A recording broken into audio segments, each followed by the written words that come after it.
Kagulat World, buong mundo ginulat.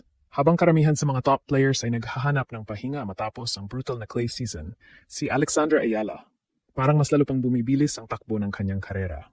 Sa buong buwan ng June, halos wala ng pagitan ang kanyang mga laban, habang isa-isang binubuksan ang pinakamalalaking pintuan ng grass court season papunta sa pinakabanal na entablado ng tennis, ang Wimbledon. Magsisimula ang kanyang marathon sa Birmingham 125 qualifying ngayong June 1st. Susundan agad ito ng HSBC Championships qualifying sa June 8th, pagkatapos ay Berlin Tennis Open qualifying sa June 15. Ngunit dito, lalo naging maingay ang usapan dahil pagdating ng June 21st, diretsong main draw na siya sa Bad Homburg Open matapos makatanggap ng wildcard entry. At pagkatapos ng lahat ng iyon, ang pinaka-importanting yugto ng kanyang season, Wimbledon main draw sa June 29th. Hindi lang simpleng tournament schedule ito. Isa itong buwan na maaaring magbago ng buong direksyon ng kanyang career. Sa kasalukuyan, umiikot siya malapit sa world number 35 range ayon sa mga ranking projections matapos ang kanyang tuloy-tuloy na performances ngayong season. At kung magtutuloy ang kanyang momentum sa grass courts, may posibilidad pang mas gumanda ang kanyang seeding position bago magsimula ang Wimbledon.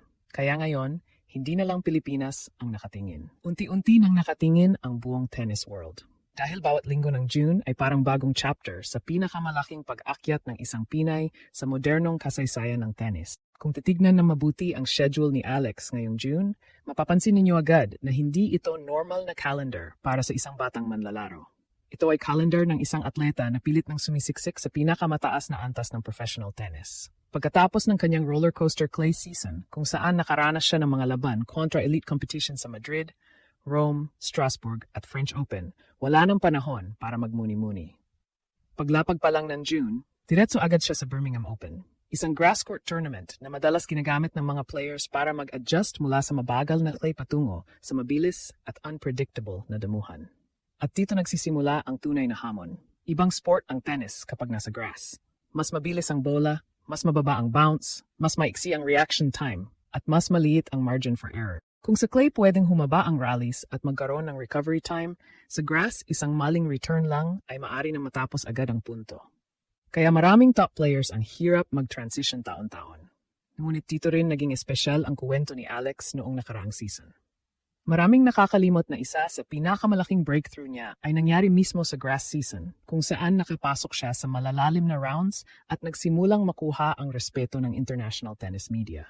Kaya ngayong 2026, mas mataas na ang expectations.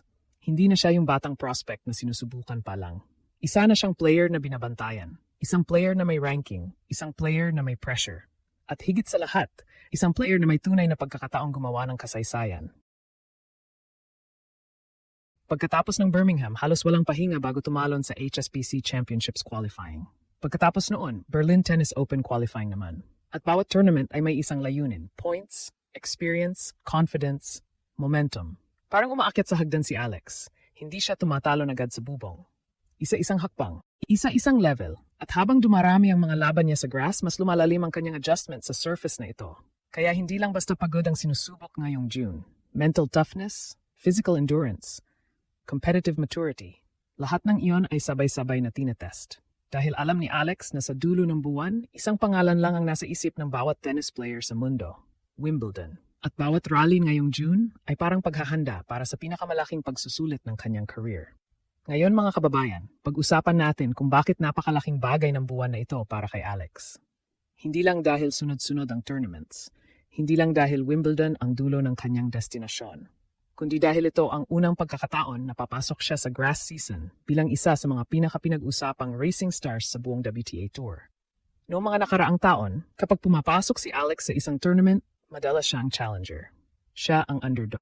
Siya ang batang Pinay na sinusubukang makapasok sa radar ng tennis world. Pero ngayon, iba na ang sitwasyon. Matapos ang kanyang breakthrough performances laban sa ilang elite players at ang tuloy-tuloy na pag-akyat sa rankings, hindi na siya itinuturing na simpleng prospect. Isa na siyang banta. At kapag dumating ang punto na tinitingnan ka ng mga kalaban bilang seryosong panganib, ibang klaseng pressure ang kasama nito. Mas pinag-aaralan ka, mas hinahandaan ka. Mas maraming gustong patunayan ang sarili laban sa iyo. Parang basketball lang. Kapag rookie ka, may kalayaan ka magkamali. Pero kapag nagsimula ka ng gumawa ng pangalan, bawat laban ay parang championship game ng kalaban mo. Ganito ngayon ang sitwasyon ni Alex. Kaya napahalaga ng Birmingham, HSBC Championships, Berlin at Bad Homburg. Hindi lang ito warm-up tournaments. Ito ay laboratorio. Dito susubukan ang kanyang serve. Dito susubukan ang kanyang return game. Dito makikita kung gaano kabilis siyang maka-adjust sa mababang bounce ng grass. At higit sa lahat, dito malalaman kung gaano siya kahanda para sa pinakamalaking entablado ng tennis. Ang mas nakakagulat pa, habang maraming players ang dahan-dahang naghahanda para sa Wimbledon, si Alex ay posibleng makakuha ng napakalaking momentum kapag naging maganda ang resulta niya sa mga susunod na linggo.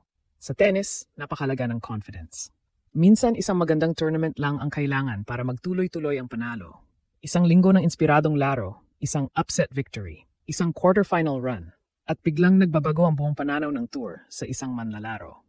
Ito ang eksaktong sitwasyon na pwedeng mangyari kay Alex ngayong June, at huwag nating kalimutan ang Bad Homburg Open. Napakalaking development na nakatanggap siya ng wildcard entry sa isang prestigyosong WTA 500 event. Ibig sabihin nito, may mga organizers at tennis officials na naniniwalang may sapat siyang hatak at talento upang maging bahagi ng pangunahing draw. Sa madaling salita, tumataas na ang kanyang stock sa international tennis. At kapag tumaas ang tingin ng tennis world sa isang player, mas maraming oportunidad ang sumusunod. Mas malalaking tournaments, mas magandang draws, mas maraming exposure, mas maraming sponsorship opportunities, mas malaking karanasan laban sa elite competition. Kaya habang tinitingnan na marami ang Wimbledon bilang final destination, maaring mali iyon. Dahil ang totoo, ang Wimbledon ay maaring simula pa lamang. Kung maganda ang magiging takbo ng kanyang grass court campaign, posibleng pagpasok ng July ay hindi na lang siya kilala bilang pinakamahusay na Pinay tennis player. Maari na siyang makilala bilang isa sa pinakamapanganib na young stars sa buong women's tennis. At kapag nangyari iyon, hindi lang Wimbledon ang magugulat. Baka pati buong tennis world ay mapilitang seryosohin ang pangalan ng isang Pilipina na patuloy na umaakyat sa pinakamataas na bundok ng profesional na tennis. Mga kababayan, ang buwan ng June ay hindi simpleng bahagi lamang ng calendar ni Alex. Ito ang maaring maging pinakamahalagang buwan ng kanyang 2026 season. Mula Birmingham hanggang HSBC Championships, Berlin Tennis Open, Bad Homburg Open, at sa huli ay Wimbledon, bawat laban ay may dalang pagkakataong mas mapalapit siya sa pinakamataas na antas ng world tennis. Ang nakakabilib, wala tayong nakikitang takot sa batang Pinay na ito. Habang mas lumalaki ang pressure, mas lalo rin siyang lumalaban. At kung magtutuloy-tuloy ang kanyang pag-unlad sa grass courts, posible nating masaksihan ang isa pang makasaysayang chapter sa kanyang karera. Kaya ngayong June, isang bagay ang malinaw. Habang maraming manlalaro ang naghahanda para sa Wimbledon, si Alex ay posibleng naghahanda para sa isang mas malaking bagay, ang tuluyang pagpasok sa elite circle ng women's tennis. At kapag nangyari iyon, hindi lang Pilipinas ang magdiriwang. Buong mundo ang mapapalingon.